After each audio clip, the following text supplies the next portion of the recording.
لو تليفونك مفيهوش لمبة notification LED، تطبيق محمله 5 مليون مستخدم. بس لازم يكون تليفونك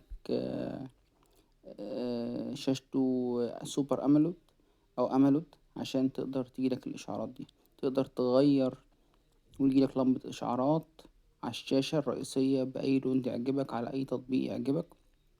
تختار الألوان من هنا، وتقدر يبقى عندك لمبة إشعارات بكذا شكل وبكذا منظر زي ما انت شايف كده. تختار منها اللي يعجبك.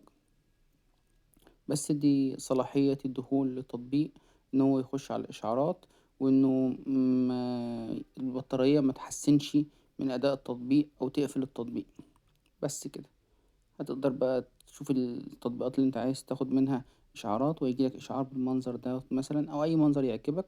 بس أهم حاجة تبقى الشاشة بتاعتك سوبر أموليد، عشان شاشات الاي بي اس ما بيشتغلش عليها النظام ده. ونصيحة مني، لازم تبقى عارف في البداية ان التطبيق بياكل البطارية. لو ما كنتش عارف التطبيق قبل كده واول مرة تعرفه من خلال قناتي، شير ولايك وسبسكرايب. لينك تطبيق اسيبهولك في الديسكريبشن لو حبيت تبقى مميز في اشعاراتك.